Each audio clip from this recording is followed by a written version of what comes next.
My name is Ren, and with the Center of Excellence of Psychosocial and Systemic Research at Massachusetts General Hospital, we've created a video about what it's like to be a child of a parent struggling with mental health or substance use challenges. This video is for families, children, parents, providers, and educators. We welcome you to hear our stories, and we hope this video contributes to reducing stigma and isolation and adds to improving the lives of families struggling with mental health challenges.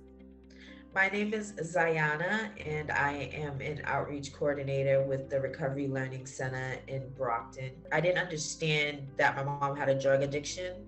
I didn't understand that she had a mental health. She didn't know that she had mental health. She just knew she had a substance abuse issue, and it affected our relationship, and it caused a lot of strain on myself and my siblings and our family. So my name is Heidi, and I am currently in graduate school studying clinical psychology with a focus on neuropsychology. My earliest memories of my mom's condition are probably around the time I was in first grade, so I think around the age of 6. I really didn't understand much of what was going on, but my family referred to my mom as being sick and her needing some time to take care of that sickness. You can just call me Gabe. I am 23 years old. I'm currently working for Thermo Fisher Scientifics as a formulation technician. Some of my earliest memories of understanding my mom's depression or anxiety issues was probably when I was in 7th grade. That's something I understand now, as parents don't like to show their kids when they're stressed out or there's trouble going on, but as a child you can just notice it.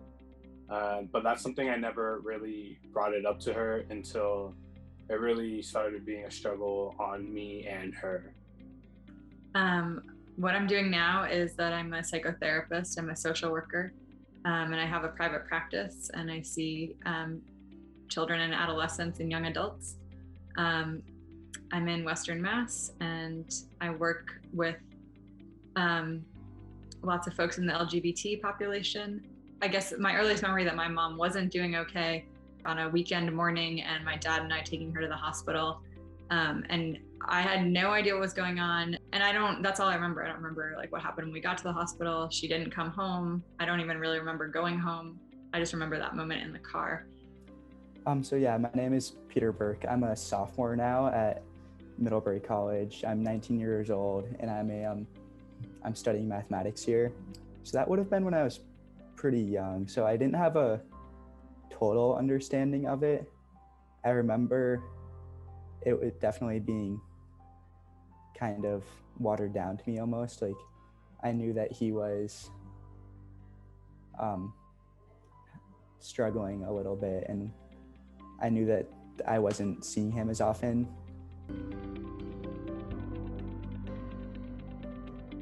When things were most difficult for my mom, it was terrible for me because she would disappear. She just wasn't there. Life was kind of like a gray cloud. I really didn't talk to anyone in general.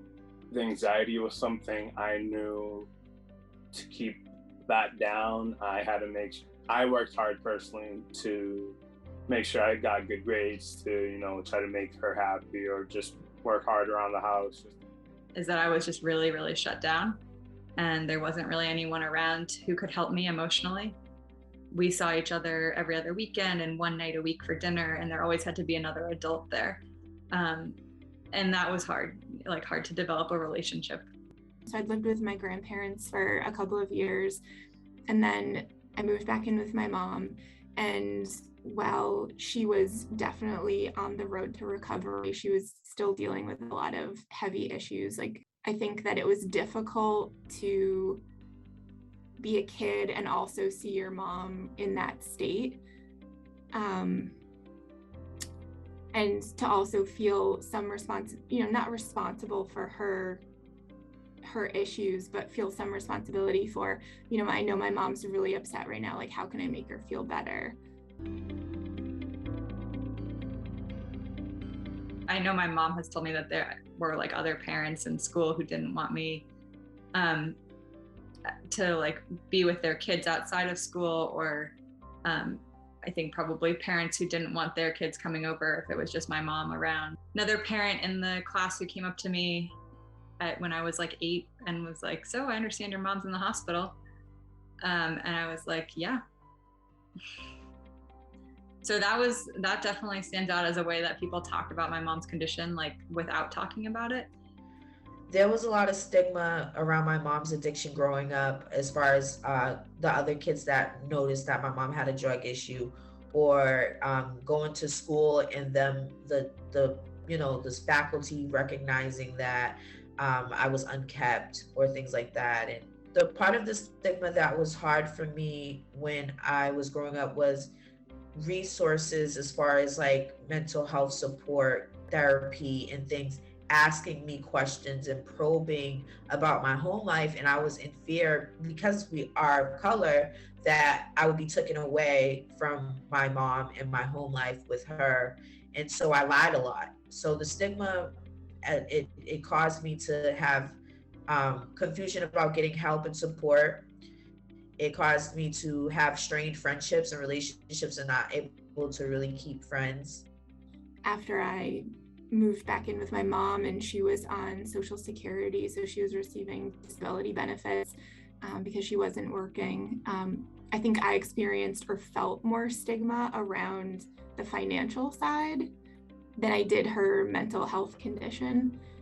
I think in some ways I was protected from that, just based on the support of our family and other supports that I had within my own life, like ranging from school to Girl Scouts to friends. I think one thing that was great about my family was that they did talk rather openly about it. Just, it wasn't something that was brushed under the rug or anything like that. It was kind of an open topic of conversation. And especially my mom, I think, took the time to really speak with me openly about it in a developmentally appropriate way.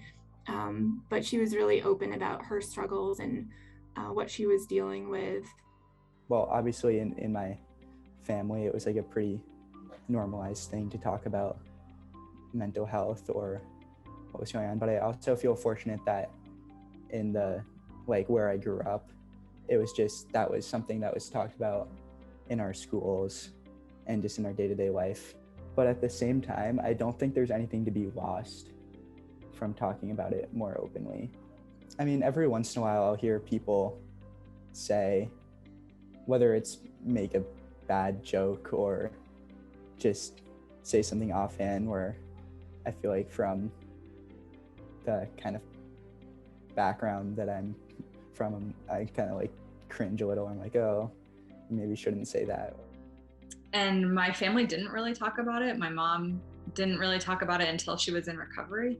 I think I developed the belief that like things were supposed to be okay because no one was like saying that they weren't okay, and but like they didn't feel okay. And so then I think I developed a lot of tendencies around like caretaking of others in implicit ways.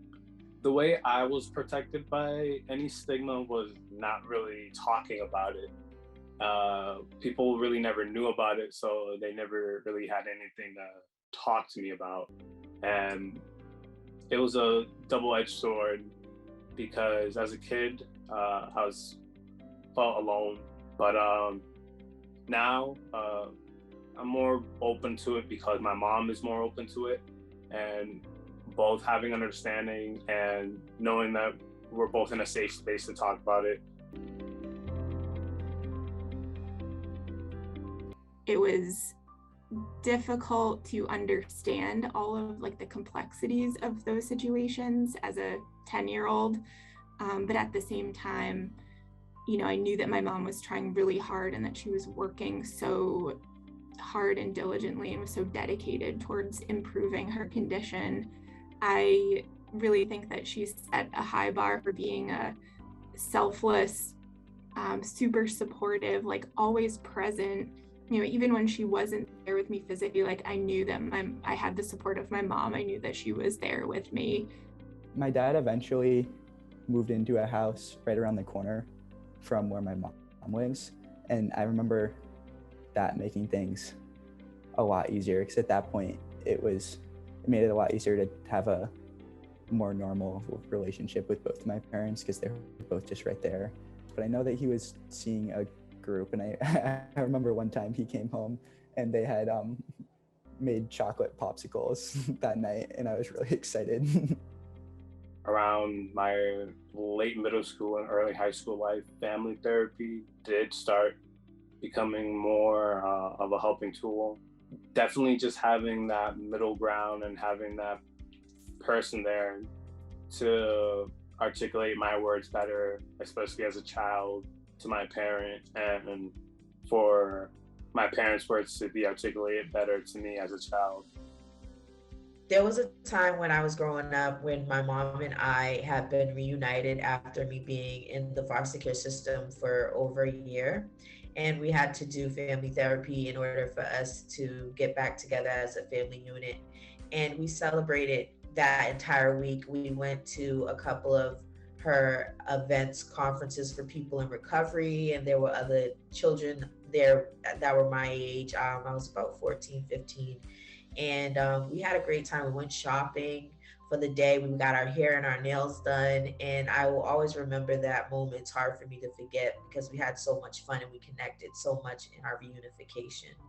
To this day, I am amazed at how she even did it.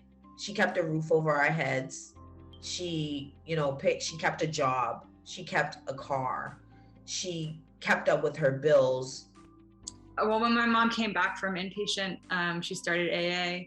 I think AA was amazing for her because there was so much honesty and truth and support there.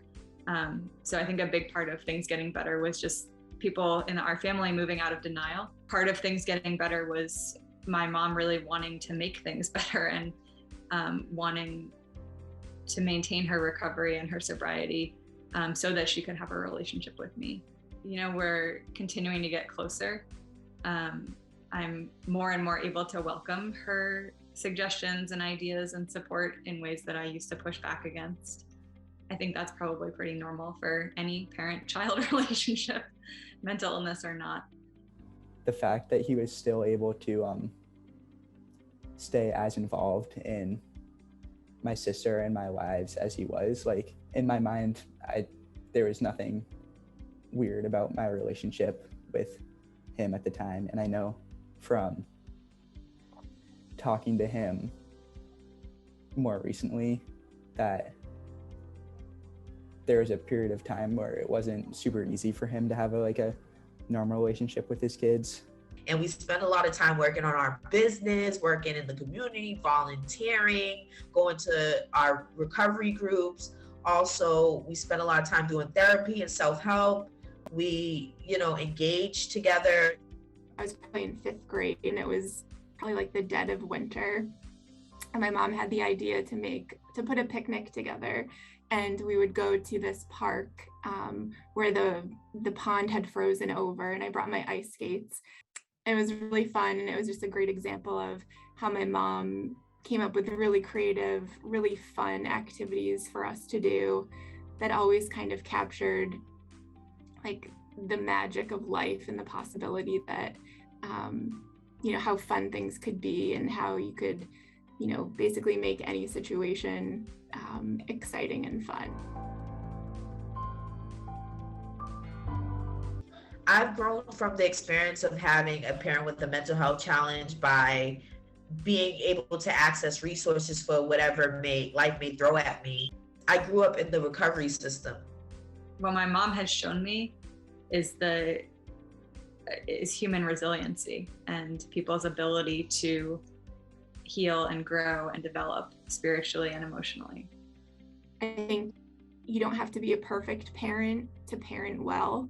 And I think that her ability to be open with me and to communicate at a level that I could understand really helped me to know that she was trying and allowed me to give her that space.